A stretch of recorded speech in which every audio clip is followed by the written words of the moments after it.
So like a great many of my contemporaries, I was drawn to the study of 20th century history.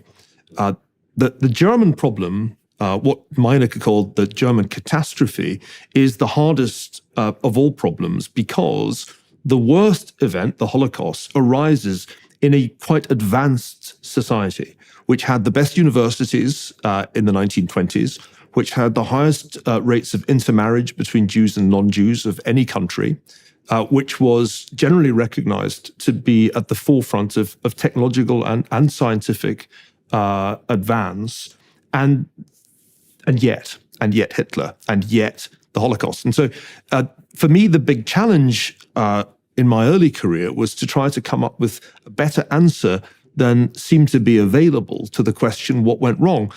As a graduate student, I encountered a lot of, to me, unsatisfactory answers to this question, some of which derived loosely from the Marxist tradition. And so there was a lot of Marxian, if not Marxist, thinking that it must somehow be to do with the peculiarities of German class society. I won't bore you with the details. All this seemed to me to be profoundly misconceived. I found Meinecke's answer actually better. Meinecke, of course, lived through it, didn't leave Germany, and published Die Deutsche Katastrophe just after the end of the war. And in it, he advances a number of, I think, illuminating arguments, one of which is that the German elites became excessively technocratic and ethically uncoupled. And it's this ethic uncoupling that arises amongst the educated Germans that is the most striking feature, I think, of the story. Why did they become ethically? Why? Okay, so two questions there. It's like, why do you think you were dissatisfied? So as I progressed through my degree in political science, that was my first degree, I became increasingly dissatisfied with the explanations that were offered because they were always economic. It was like, well, these things happen because of power relations and economics. And I thought, well, you're missing something here because economics is embedded in the study of value, and it's not obvious why people value the things they're valuing. And so when you reduce the Second World War to an underlying economic conflict, let's say, you beg the question. It's like, well, people organize themselves economically in all sorts of different ways, so you're not getting at something fundamental. That's actually why I turned to psychology, and it was actually to address the German problem, which was the one that you just laid out. It's like, how could this spectacular civilization, sort of at the pinnacle of the West, go so cataclysmically wrong?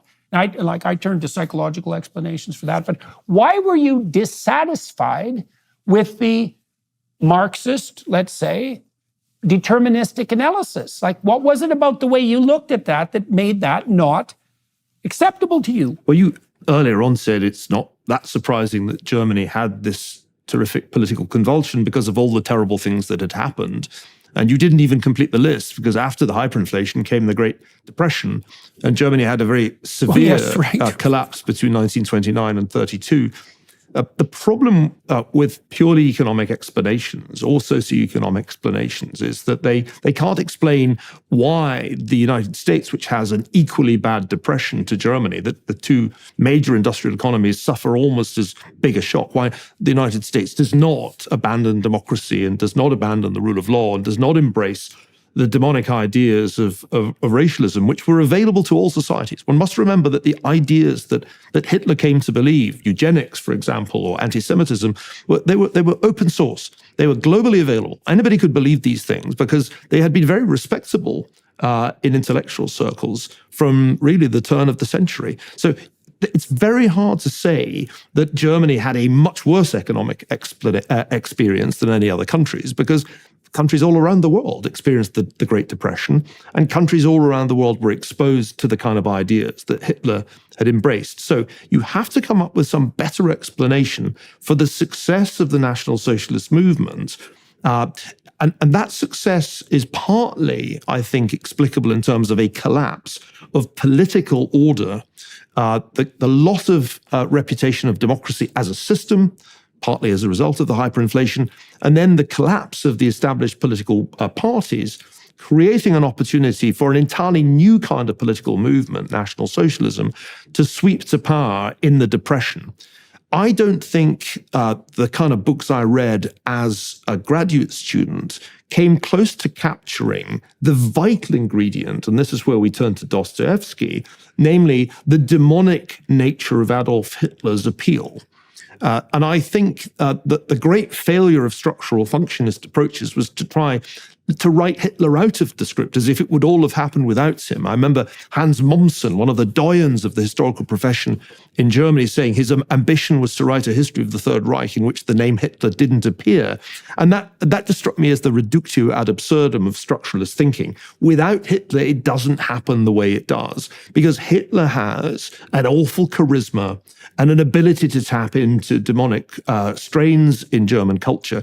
That's critical. Very few historians have written about that. I'll give you one honorable mention. Michael Burley's New History of the Third Reich is, I think, the only book that captures the enormous power of Hitler as a demonic and charismatic leader, capable of displacing Christian ethics. And that is the critical thing. Hitler calls on German society to renounce Christian ethics. And that is why, by the early 1940s, educated German men are engaged in the kind of barbaric behavior that we associate with the Holocaust.